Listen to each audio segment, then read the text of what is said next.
Know the top stories of the day. Understand the issues that matter. This is Manila Bulletin News on Web. Your quick rundown of top news in the country and around the world. Manila Bulletin, celebrating 120 years of timely stories and timeless truths. Be fully informed.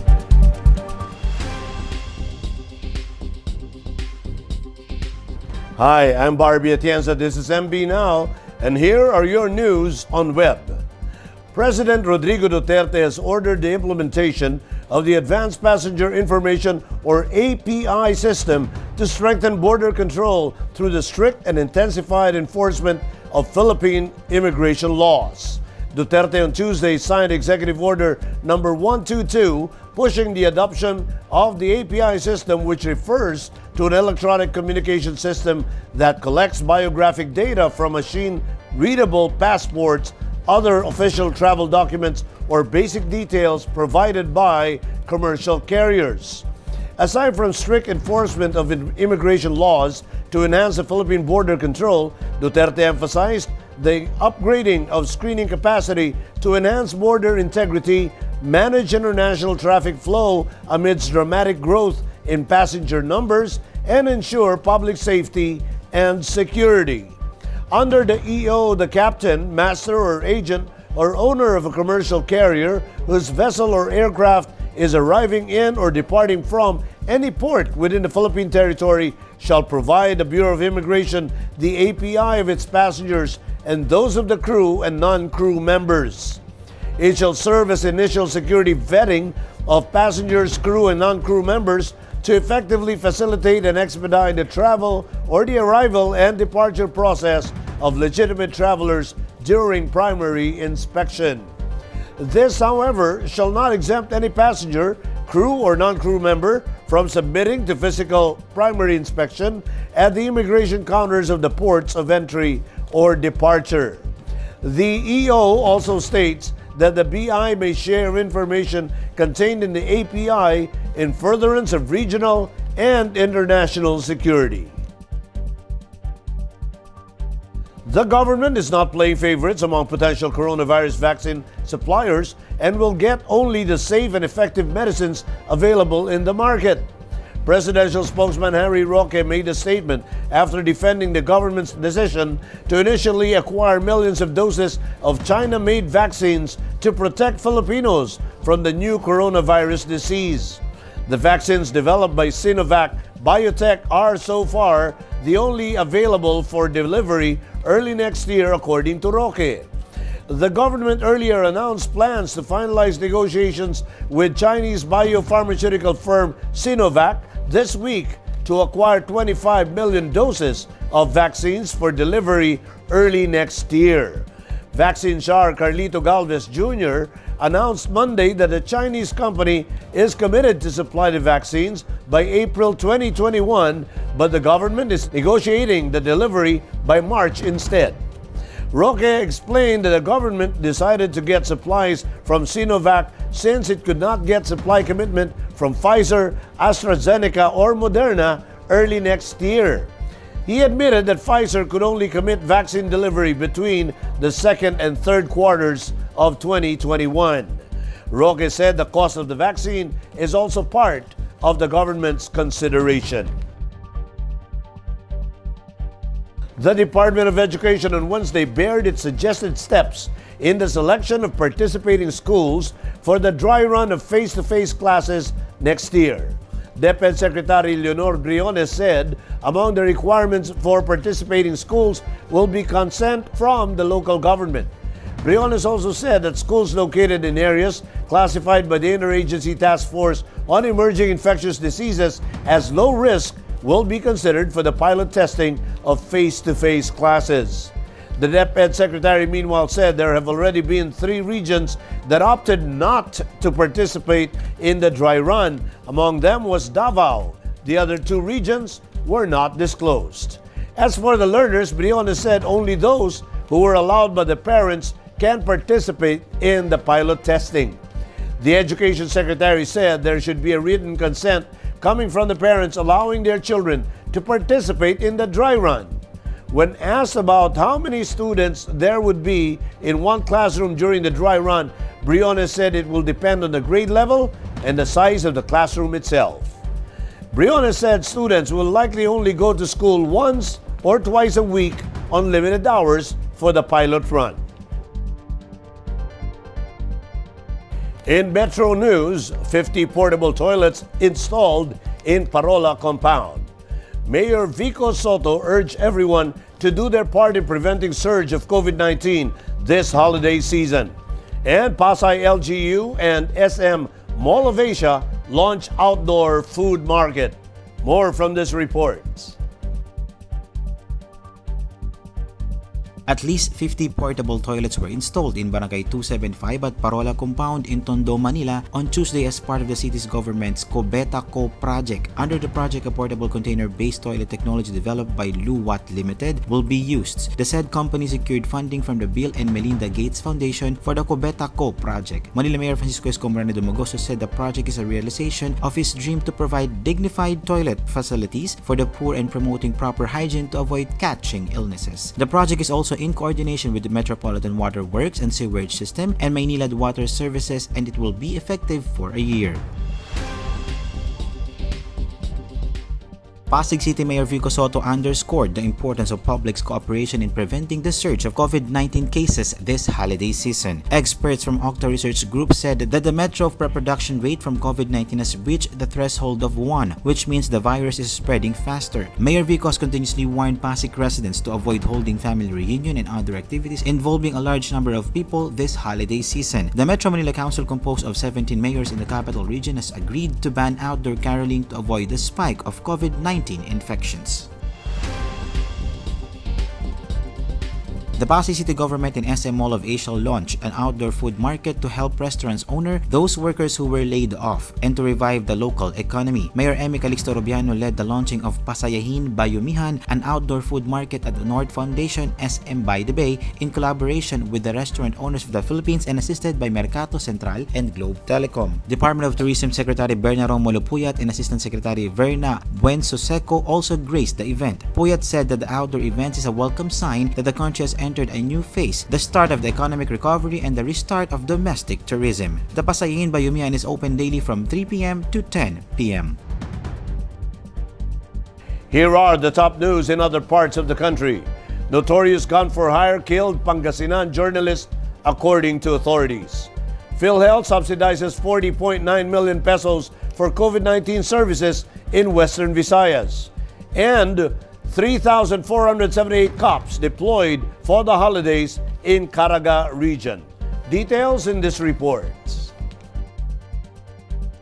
The suspect in the killing of Pangasinan mediaman Vir Maganes was a notorious gun for hire, according to Police Regional Office Director Brigadier General Rodolfo Azurin Jr. Azurin said the information they have gathered from the community, including the different members of the local media, was a big help to identify the suspect, who is a member of a notorious gun-for-hire gang operating in Pangasinan and adjacent provinces. Maganes, a freelance journalist, was killed in the morning of November 10 after he left his home in Barangay San Blas in Villasis, Pangasinan. He survived a similar attack in 2016. The PNP continues its investigation to determine the mastermind behind the killing of Maganes. The Western Visayas Office of the Philippine Health Insurance Corporation, or Philhealth, has subsidized 40.9 million pesos for coronavirus disease services in the Western Visayas region. The bulk of the services shouldered was for the swab testing using RT-PCR tests of Philhealth members. Around 16.87 million pesos was disbursed for 7,618 COVID-19 tests in the region, including Negros Occidental provinces as well as the cities of Iloilo and Bacolod. Another 12.67 million pesos was spent to subsidize the testing of 3,689 COVID-19 specimens all over the region. Philhealth 6 also disbursed 7.58 million pesos under its full financial risk category, which covered initial COVID-19 cases from the month of February until April 14. The Regional Command of Northeastern Mindanao Police Regional Office 13 yesterday deployed 3,478 personnel for the Christmas holiday. They will be manning the police assistance desks in areas of public convergence during the Yuletide season. Aside from patrolling to enhance police visibility, the policemen will also strengthen the conduct of focused law enforcement operations and ensure the observance of minimum health standards and protocols set by the IATF and the local government units. In world news, World Health Organization in talks with Pfizer and Moderna on COVID-19 vaccine access. China to open giant telescope to international scientists. And French artist invaders Rubik's Space up for auction in Paris. Let's watch this report. The World Health Organization said Tuesday it is in discussion with Pfizer and Moderna about possibly including their high-tech coronavirus vaccines among early jabs for poor countries at affordable prices. The WHO-backed COVAX facility, created to ensure equitable access to COVID-19 vaccines around the world as they become available, is aiming to provide some 2 billion doses by the end of the year. WHO Senior Advisor Bruce Aylward said the organization was looking at the range of other jabs, as well as the current frontrunners. He said WHO was in conversations with Pfizer and Moderna about whether their products could be part of early rollout of vaccines. But he stressed we also need to make sure that they are at prices that are appropriate for the populations we are trying to serve and the countries we are trying to help. Nestled among the mountains in southwest China, the world's largest radio telescope signals Beijing's ambitions as a global center for scientific research. The 500-meter aperture spherical telescope, or FAST, the only significant instrument of its kind after the collapse of another telescope in Puerto Rico this month, is about to open its doors for foreign astronomers to use, hoping to attract the world's top scientific talent. The 500-meter giant satellite dish is easily the world's largest, covering the area of 30 football pitches, and cost 1.1 billion yuan or $175 million to build, as well as displacing thousands of villagers to make room for it. Rubik's Space, an imposing work in Rubik's Cube by the famous French artist Invader, will be auctioned on Wednesday at the Parisian auction house Art Curio. Between 400,000 and 600,000 euros is the estimation of this extraordinary piece. This artwork is very important because it's the very first complex work that the artist did in Rubik's Cube in the spring of 2005.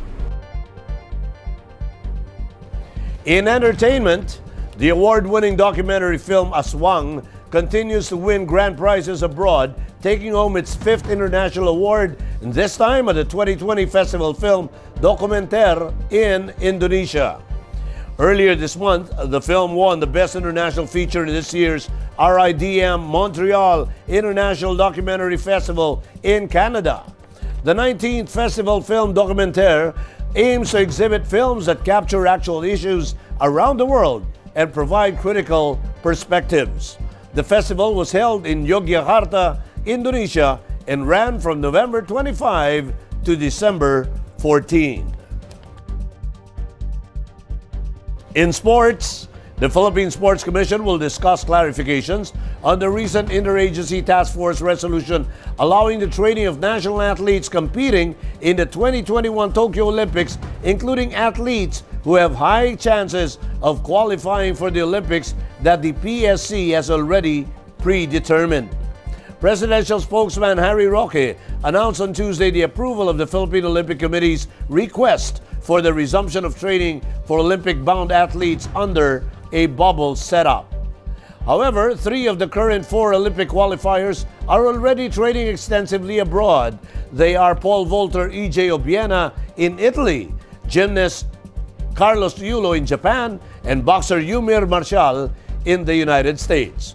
Only boxer Irish Magno is left in the country and is currently training in her hometown in Iloilo. With the development, she would be finally reunited with her national team coaches who have been only monitoring her online. Both the POC and the PSC are confident the country can still produce more qualifiers since most qualifying tournaments are rescheduled next year. In today's Tech Talk, Manila Bulletin's Tech News editor Art Samaniego continues the list of Tech Lab's 2020 Christmas Tech List. Let's watch this.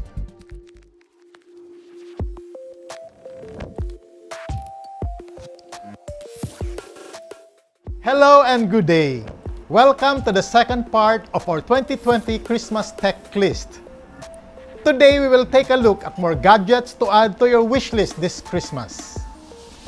Hi, I'm Art Samaniego and welcome to Tech Talks Christmas Tech List 2020. Fitness trackers have increased its popularity in the last couple of years and all the more now with the ongoing pandemic. One of the affordable smartwatches out there is the RC Smartwatch S1. It has a square screen that is about 1.5 inches. It can track your steps, heartbeat, and also alert you when you have messages and calls. It can also track a woman's menstrual cycle through its health tracking function. It has about 8 sports modes to choose from, but it doesn't have an IP rating, so make sure to avoid getting the RC Smartwatch S1 wet for safety. Another fitness-centric device is the Realme Smart Scale.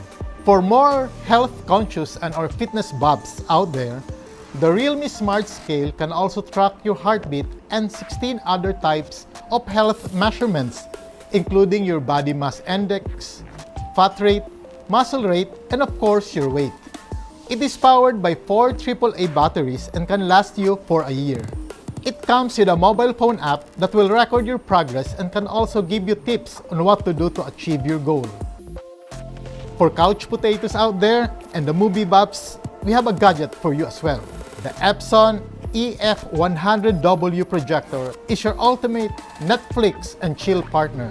It has 2000 lumens, which means projected images is clear even in a sunlit room. It also has a built-in speaker that is loud enough to clearly hear what you're watching.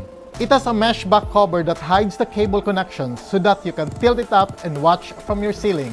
It also has Bluetooth capability to connect to your sound system wirelessly.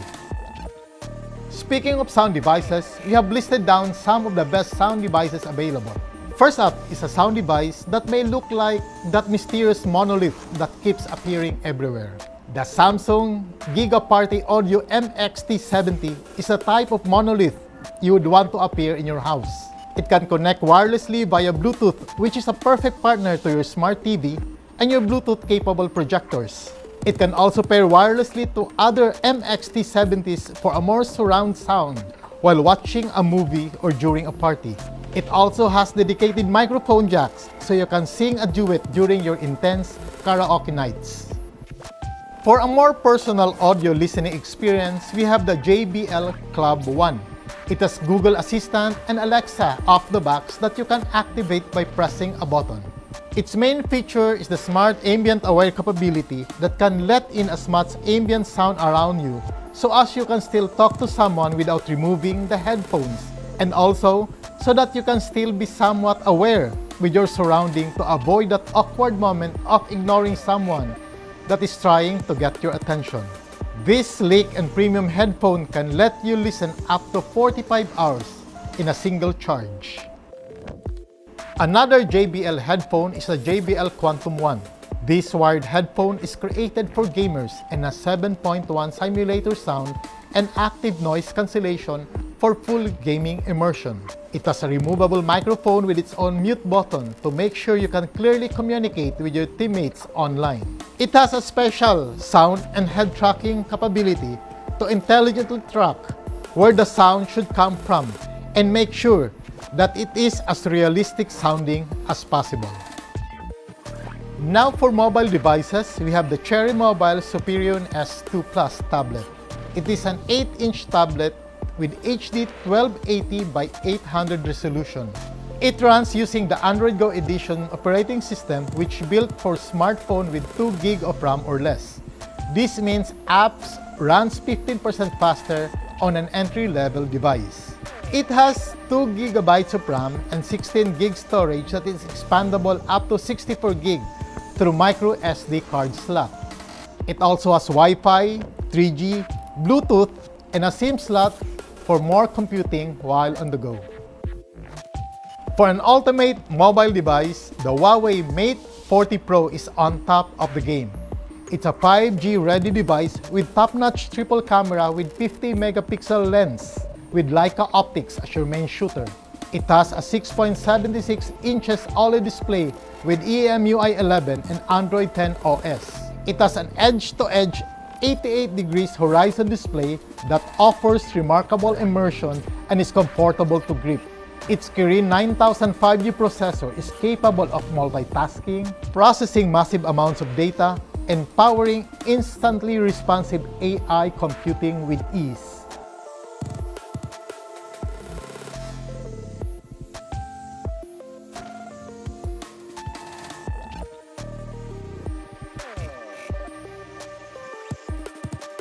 And that is Tech Talk for 2020.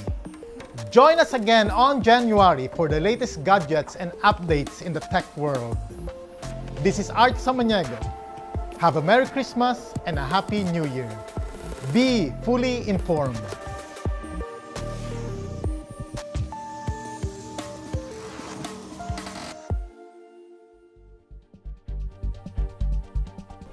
And those are the news on Web today, December 16, 2020. It's 9 days before Christmas. For more news and details, get your copy of Manila Bulletin newspaper tomorrow or log on to www.mb.com.ph, or you may also subscribe to our newsletter through the link on this video's caption to have the day's latest news delivered to your inbox. I am Barbie Atienza for Manila Bulletin, celebrating 120 years of timely stories and timeless truths. Join us again tomorrow. This has been MB Now. Be fully informed.